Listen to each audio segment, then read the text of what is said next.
আসসালামু আলাইকুম। Banking knowledge বিডির পক্ষ থেকে শুভেচ্ছা ও স্বাগতম। আশা করি সকলেই ভালো আছেন। আজকে আমি আপনাদের সাথে বাংলাদেশ ব্যাংক যে নতুন একটা প্রসিডিউর বা সিস্টেম নিয়ে এসেছে হিসাব খোলার জন্য e-KYC এবং ডিসিজড অ্যাকাউন্ট মানে মৃত ব্যক্তির অ্যাকাউন্ট কিভাবে মেনটেন করতে হয়।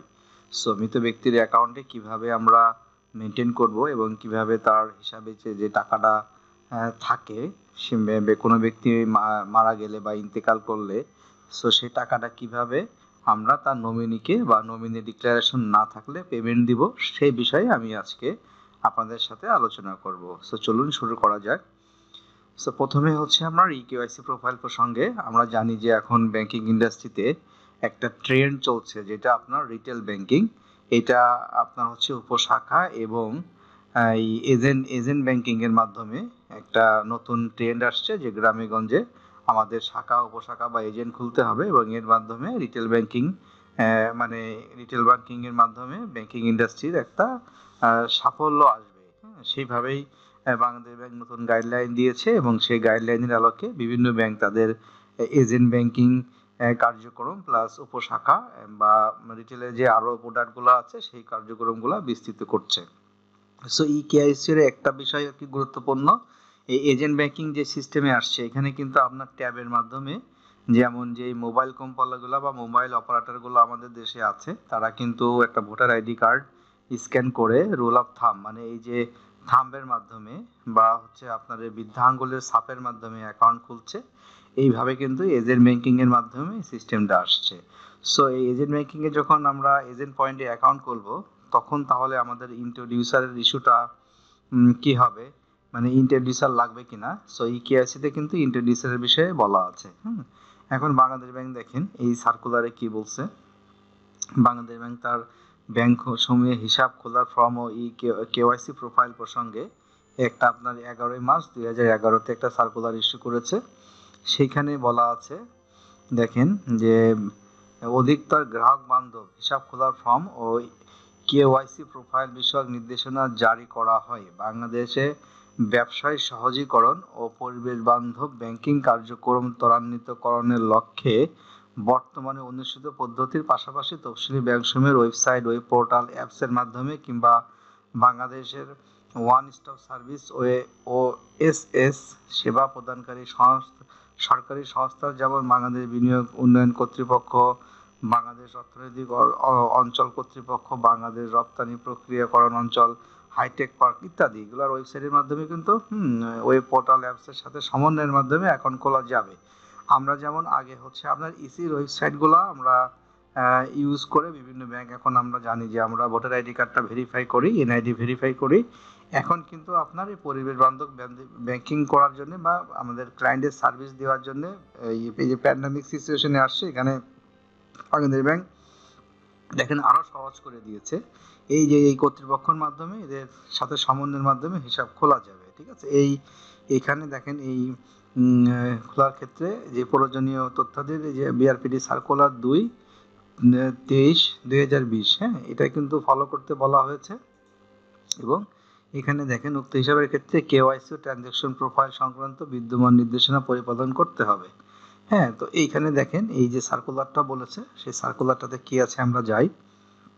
বিআরপিডি 2 এই যে 23শে ফেব্রুয়ারি এখানে কিন্তু বাংলাদেশ ব্যাংক 4টা হিসাব মানে এই 4 ধরনের হিসাব কিভাবে খুলবো আমরা, ব্যক্তিক, প্রাতিষ্ঠানিক, সরকারি, আধা সরকারি, স্বায়ত্তশাসিত, স্থায়ী আমানত সঞ্চয় স্কিম, সেগুলো সবকিছু কিন্তু ডিটেলস কভার করা আছে।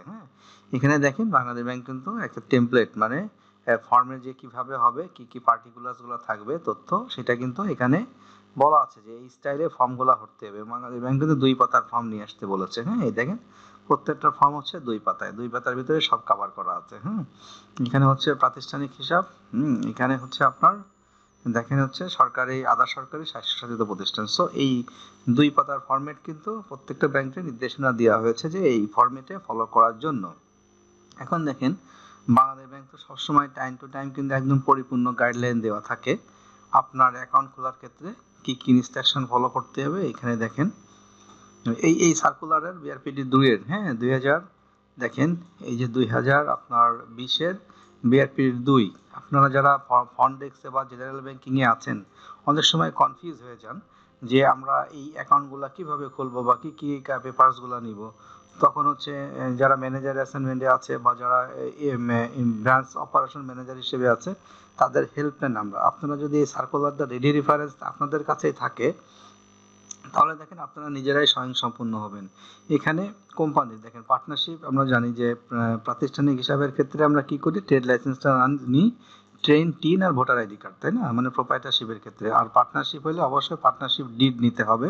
যদি কোম্পানির হিসাব হয় সেক্ষেত্রে দেখেন কোম্পানির ক্ষেত্রে আমাদের কি কি নিতে বলা হয়েছে, certificate of incorporation, article of association, memorandum of association, বোর্ডের গৃহীত আনুষ্ঠানিক সিদ্ধান্ত রেজুলেশন, এবং পরিচালক সংক্রান্ত ঘোষণা গ্রহণ করতে হবে। পরিচালক সম্পর্কিত ঘোষণা একটা ডিক্লারেশন নিতে হবে, শেয়ার হোল্ডারদের X12 থাকে, এটা হচ্ছে আপনার এই কোম্পানির হচ্ছে X12 ফর্মে থাকে সেটা ঘোষণা। এবং এছাড়া কোম্পানির সর্বোচ্চ শেয়ারধারী ন্যূনতম 5 জন পরিচালক বা সেক্ষেত্রে 5 জনের কম যদি হয় সেক্ষেত্রে আমাদের কি নির্বাহী কমিটির সদস্যগণের ব্যক্তি সংক্রান্ত তথ্য সংগ্রহ করতে হবে। এই প্রাতিষ্ঠানিক মানে আপনার কোম্পানি অ্যাকাউন্ট খোলার সময় কিন্তু খুবই সতর্কতা অবলম্বন করে আমাদের অ্যাকাউন্ট খুলতে হবে এবং সমস্ত কাগজপত্র আমাদেরকে কিন্তু এই নিতে হবে আর কি। হ্যাঁ, মানে এইগুলা সবকিছুই কিন্তু আমাদের যথাযথভাবে সংরক্ষণ করতে হবে। দেখেন আধা সরকারি বা সরকারিদের কি নিতে হবে এখানে বলা আছে। তারপরে ক্লাব সোসাইটির ক্ষেত্রে আপনার বাইলজ বা সংবিধান, হিসাব খোলা রেজুলেশন, রেজিস্টার্ড হলে সরকারি অনুমোদন পত্র ইত্যাদি, হ্যাঁ, সংশ্লিষ্ট সভাপতি, সম্পাদক, কোষাধ্যক্ষ, অন্যান্য হিসাব পরিচালনাকারীর ব্যক্তি সংক্রান্ত তথ্যাদি। সমবায় সমিতি বা সোসাইটির ক্ষেত্রে দেখেন কোঅপারেটিভ কর্মকর্তা কর্তৃক সত্যায়িত বাইলজ, অফিস কর্মকর্তাদের, অফিস বিয়ারারদের বিবরণ, হ্যাঁ, এবং হিসাব খোলার সিদ্ধান্ত, রেজুলেশন, সার্টিফিকেট অফ রেজিস্ট্রেশন, এগুলো নিতে হবে। বেসরকারি স্কুল কলেজের ক্ষেত্রে আমাদের কি করতে হবে দেখেন এখানে বলা আছে, ম্যানেজিং কমিটির সদস্যগণের পূর্ণ পরিচিতি, হিসাব খোলার বিষয়ে সিদ্ধান্ত মানে রেজুলেশন আমাদের নিতে হবে। এখানে কিন্তু এই যে বিষয় আছে ব্যক্তি সংক্রান্ত তথ্যাদি, যে রেজুলেশন নিতে হবে। ট্রাস্টের ডিড অফ ট্রাস্ট বা সার্টিফাইড কপি, ট্রাস্টি বোর্ডের সদস্যগণের পূর্ণ পরিচিতি, হিসাব খোলার বিষয়ে সিদ্ধান্ত ইত্যাদি আমাদের। সো দেখেন এই যে অ্যাকাউন্ট খোলার ক্ষেত্রে আমাদের কিন্তু পুরো একটা গাইডলাইন আমরা পেয়ে গেলাম। হ্যাঁ, এরপরেও কিন্তু কিছু এক্সেপশনাল আছে, যেমন এখানে পর্দানশীল লেডি, কোনো পর্দানশীল নারী যদি অ্যাকাউন্ট খুলতে চায়, ব্লাইন্ড ম্যান অ্যাকাউন্ট খুলতে চায়, যদি কোনো মাইনর অ্যাকাউন্ট খুলতে চায়, তো সেইগুলা কিন্তু এখানে বলা নাই। হ্যাঁ, একটা জিনিস আপনারা মেমোরিতে রাখবেন, যদি কোনো ক্লায়েন্ট, আমরা একসময় টিপসাপ মানে টিপসাপের মাধ্যমে অ্যাকাউন্ট খুলতাম, তাই না, টিপের মাধ্যমে যদি কোনো অ্যাকাউন্ট পরিচালিত হয় এবং সেই অ্যাকাউন্টে যদি কোনো বিআরআর চেক পড়ে, টিপের মাধ্যমে কিন্তু কোনো বিআরআর চেক পেমেন্ট হবে না। যিনি বিআরআর সে আসলে সে যদি টিপ সে নাম লিখতে পারে না, সে টিপ দিতে পারে, সো টিপ হিসেবে কোনো বিআরআর চেক অনার হবে না, অবশ্যই তাকে নাম লিখতে হবে। ঠিক আছে, একটু মাথায় রাখবে, এটা হচ্ছে আমাদের প্র্যাকটিস। এটা হচ্ছে আমাদের ব্যাংকিং ইন্ডাস্ট্রিতে প্র্যাকটিস। এখন আমরা আসি, এটা গেল যে e-KYC-র মাধ্যমে অ্যাকাউন্ট ওপেনিং। আর বিষয় এখানে এই সার্কুলারের এই পেজটা আপনারা রেডি রেফারেন্স হিসেবে আপনাদের ডেস্কে রাখবেন, ডেস্কে একটা ফাইল মেনটেন করবেন প্রিন্ট আউট দিয়ে, দেন আপনাদের আর অ্যাকাউন্ট রিলেটেড কোনো সমস্যা থাকবে না এবং এটাকে মার্ক করে করে যে কাগজপত্রগুলো নিয়ে অ্যাকাউন্ট খুলবেন। এখন আসি, আমাদের যদি কোনো ক্লায়েন্ট ডিসিজড হয়ে যায় বা কোনো ক্লায়েন্ট মারা যায়, সেক্ষেত্রে ধরেন কোনো আমাদের গ্রাহক সেভিংস অ্যাকাউন্ট খুলেছে আমাদের ব্যাংকে বা যে কোনো ব্যাংকে, সো সেভিংস অ্যাকাউন্ট গ্রাহক যদি নমিনি ডিক্লারেশন করা থাকে তো অবশ্যই তো সেই টাকা নমিনি পাবে, তাই না। সো সেই বিষয়ে দেখি আমরা একটা প্রথম ইস্যু হচ্ছে, আমরা যখন কোনো ক্লায়েন্ট মারা যাবে তখন সঙ্গে সঙ্গে আমরা জানার সাথে ইনফরমেশনটা পাওয়ার সাথে অ্যাকাউন্টটা আমাদেরকে ডিসিজড মার্ক করতে হবে আমাদের কোর ব্যাংকিং সফটওয়্যারে। ডিসিজড মার্ক করার সাথে সাথে একটা সার্কুলার কিন্তু আমাদেরকে জানতে হবে যে ডিসিজড অ্যাকাউন্টে কোনো ইন্টারেস্ট স্টপ হয় না। সেভিংস অ্যাকাউন্ট হলে সে কিন্তু নিয়ম অনুযায়ী আগেও যেভাবে পেত ইন্টারেস্ট সেভাবেই কন্টিনিউ হবে, আর যদি লোনের অ্যাকাউন্ট হয় লোনের ইন্টারেস্টই কিন্তু স্টপ হবে না, সেটাও কিন্তু কন্টিনিউ হবে। সে বিষয়ে বাংলাদেশ ব্যাংকের একটা সুনির্দিষ্ট সার্কুলার আছে, একদম ক্লিয়ার কথা বাংলাদেশ ব্যাংকের গাইডলাইনে বলা আছে। যে দেখেন এখানে বাংলাদেশ ব্যাংক তার সার্কুলারে বলছে, এই যে সার্কুলারটা 2017 সালের 19 এপ্রিল, দেখেন এখানে আমানতকারী মৃত্যুর পর তাদের মনোনীত নমিনিগণকে অর্থ পরিশোধ প্রসঙ্গে, হ্যাঁ, এখানে ব্যাংক কোম্পানি আইনের 103 ধারা অনুসরণ করতে বলা হয়েছে। আর এখানে দেখেন যে application of interest of deposit and loan account of deceased individual, ঠিক আছে। এইখানে বাংলাদেশ ব্যাংক বলেছে যে বিআরপিটি সার্কুলার দেখেন 6/2017 অনুসরণ করতে বলা হয়েছে। হ্যাঁ, সো বিআরপিটি হচ্ছে 6 যেটা বলা আছে ইন্টারেস্টটা মওকুফ হবে না। হ্যাঁ, আমরা বিআরপিটি 6/2017 এটাতে বলা আছে যে ইন্টারেস্ট, এবং দেখেন application of interest on deposit and loan account of deceased. হ্যাঁ, এই লোন অ্যাকাউন্ট অফ ডিসিজড এখানে বলা আছে যে উনিও নিয়ম অনুযায়ী ইন্টারেস্ট পাবে, আর এই লোন অ্যাকাউন্টের ইন্টারেস্ট স্টপ হবে না। হ্যাঁ, এবং বরঞ্চ বলা আছে যে তাদের যেই মৃত ব্যক্তির যে ওয়ারিশগণ তাদের উপরে লোনের লায়াবিলিটি বর্তাবে, এটা বিআরপিটিতে বলা আছে। এখন আসি, আমি যে ইস্যুটা আপনাদেরকে বলছিলাম যে কোনো মৃত ব্যক্তি মারা গেলে কিভাবে অ্যাকাউন্টটা আমরা সেটেল করব বা তাদের পেমেন্টটা কিভাবে দিব। সো সেভিংস অ্যাকাউন্ট যদি হয় তো নমিনি ডিক্লারেশন দিলে তো নমিনি পাচ্ছে, বাট যদি এরকম হয় যে প্রোপ্রাইটরশিপ অ্যাকাউন্ট, কারেন্ট অ্যাকাউন্টে কোনো নমিনি ডিক্লারেশন নাই, সেক্ষেত্রে আমরা কি করণীয়, আমাদের করণীয় কি? হ্যাঁ, দেখেন এই যে ব্যাংক কোম্পানি অ্যাক্টের আমরা 103-তে চলে যাই, যেহেতু বাংলাদেশ ব্যাংক সার্কুলারে 103-তে বলা আছে, দিক নির্দেশনা দেওয়া আছে। তো আমরা এই 103-তে যাচ্ছি, একটু ওয়েট করেন। দেখেন ব্যাংক কোম্পানি অ্যাক্টের 103 মানে ক্লিয়ারলি বলে দিচ্ছে যে কি করতে হবে। হ্যাঁ, কিন্তু একটা বিষয়ে কিন্তু মেসেজ নাই, সেটা আমি বলছি আপনাদের। প্রথমে দেখেন ব্যাংক কোম্পানির নিকট প্রকৃত কোনো আমানত যদি একক ব্যক্তি বা যৌথভাবে একাধিক ব্যক্তির নামে জমা থাকে, তাহলে একক আমানতকারী এককভাবে বা ক্ষেত্রমতে যৌথভাবে নির্ধারিত পদ্ধতিতে এমন এক বা একাধিক ব্যক্তিকে মনোনয়ন করিতে পারিবেন, যাহা বা যাহাদিগকে একক আমানতকারী বা যৌথ আমানতকারীগণের মৃত্যুর পর আমানতের সকল টাকা প্রদান করা যাইবে। সো সেভিংস অ্যাকাউন্ট যদি একক ব্যক্তির কথা বলছে, হ্যাঁ, একক ব্যক্তি যদি কোনো অ্যাকাউন্ট খুললে মানে একটা ইন্ডিভিজুয়াল ক্লায়েন্ট, সেটা যৌথ অ্যাকাউন্ট হতে পারে বা এক এক নামে হতে পারে, এবং সে নমিনি কিন্তু একজনকেও ডিক্লারেশন করতে পারে বা একের অধিকও ডিক্লারেশন করতে পারে। যাই হোক, যদি সেই অ্যাকাউন্ট হোল্ডার মারা যায়, তাহলে তার নমিনি যদি একজনও থাকে বা 5 জনও থাকে, উনি যেভাবে ডিক্লারেশন দিবে ততজনই টাকা পাবে প্রপোর্শনের হারে। ঠিক আছে, প্রপোর্শনের হারে মিন্স একজন যদি নমিনি থাকে উনি পরিপূর্ণ পাবে, আর যদি কেউ নমিনি 2 জন ডিক্লারেশন করে 50-50 ভাগ করে দেয় তাহলে 50-50 পাবে। যদি ওনারা এরকম বলে যে ফার্স্ট নমিনি পাবে 30, সেকেন্ড নমিনি পাবে 70%, এইভাবে যদি কোনো ডিক্লারেশন থাকে, সেম সেই ডিক্লারেশন অনুযায়ী সে পাবে। ঠিক আছে, বা নমিনি যেভাবে করে একজন অ্যাকাউন্ট হোল্ডার নমিনেট করবেন সেইভাবে কিন্তু সে মানে মৃত ব্যক্তির হিসাবের টাকা সেভাবে করে পাবে, এই হচ্ছে বিষয়। আর একটা বিষয় হচ্ছে নমিনির যে কোনো সময় কিন্তু আমানতকারী যদি চায় নমিনি বাতিল করতে পারে বা নমিনি তাকে চেঞ্জও করতে পারে।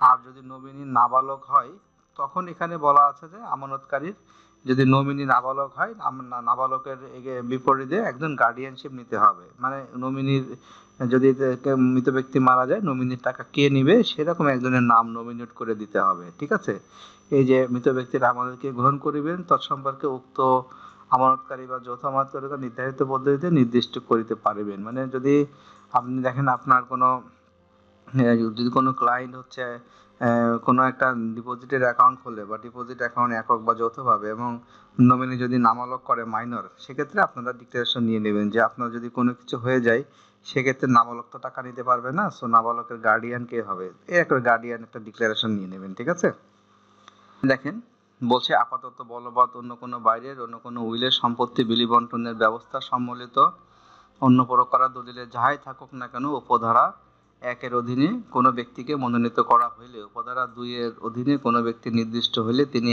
একক আমানতকারী বা ক্ষেত্রমত যৌথ আমানতকারীর সকলের মৃত্যুর পর উক্ত আমানতের ব্যাপারে একক আমানতকারীর ক্ষেত্র মতে সকল আমানতকারীর যাবতীয় অধিকার লাভ করিবেন এবং অন্য যে কোনো অধিকার হইতে বঞ্চিত হইবেন। মানে কোনো আমানতকারী যদি একজন ব্যক্তিকে নমিনি করেন, তিনি টাকা পাবেন, আর অন্য কেউ কিন্তু পরিবারের টাকা পাবেন না। ঠিক আছে, এইভাবে করেই কিন্তু বলা আছে।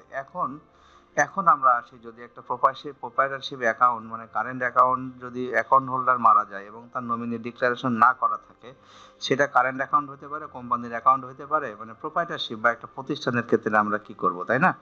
সেটা তো বাংলাদেশ ব্যাংকের আইনে এই যে ব্যাংক কোম্পানি অ্যাক্ট বা আমাদের কোনো আইনে বলা নাই যে সেক্ষেত্রে কি হবে। সো দেখেন এখানে কিন্তু কোথাও বলা এরকমও নাই যে আমরা কারেন্ট অ্যাকাউন্টের নমিনি নিতে পারবো না বা প্রতিষ্ঠানের অ্যাকাউন্টের নমিনি নিতে পারবো না, হ্যাঁ, এরকমও কিন্তু বলা নাই। বাট আমরা তাহলে আমাদের কি করণীয়? প্রথম ইস্যু হচ্ছে স্টেপ অন। এই স্টেপ অন এটা আমরা কি করব? ধরেন যে কোনো সিডি অ্যাকাউন্ট যদি বা কারেন্ট অ্যাকাউন্ট বা প্রতিষ্ঠানের কোনো হিসাব সে ব্যক্তি হিসাবদারে যদি মারা যায়, প্রথম প্রসিডিউর হবে আমাদের যারা তারা আমাদের প্রথমে তাদেরকে ইনফর্ম করা ফ্যামিলি মেম্বারদের, এবং ফ্যামিলি মেম্বারদের ইনফর্ম করার পরে তারা যদি মানে তাদের কাছ থেকে একটা অ্যাপ্লিকেশন নিয়ে নিতে হবে। তার মিসেস যদি বেঁচে থাকে, যদি সে ম্যারিড হয়, আর যদি মিসেস বেঁচে না থাকে তাহলে তার সন্তান যদি থাকে এরকম ওয়ারিশগণ, সে একদম ব্লাড রিলেশন যাদের আছে সে ওয়ারিশগণের কাছ থেকে অ্যাপ্লিকেশন নিয়ে আপনি তাদের কিছু কমন ডকুমেন্টস আছে আমাদের নিতে হয়, যেমন হচ্ছে ভোটার আইডি কার্ড বা এনআইডি নিতে হবে, ছবি নিতে হবে, আপনার হচ্ছে ডেথ সার্টিফিকেট নিতে হবে। সে যদি হসপিটালে মারা যায় সে হসপিটাল থেকে প্রোভাইড করবে, যদি বাড়ি মারা যায় বা বাসায় বা বাড়িতে মারা যায় তাহলে তার গ্রেভিয়ার সার্টিফিকেটটা নিতে হবে, বা যদি কোনো পারিবারিক কবরস্থান বা মেম্বারদের কাছ থেকে গ্রেভিয়ার সার্টিফিকেট এভাবে নিতে হবে, বা যদি কোনো অন্য কোনো হয় সে মানে গ্রেভিয়ার সার্টিফিকেটটা আপনাদের লাগবে আর কি, ঠিক আছে।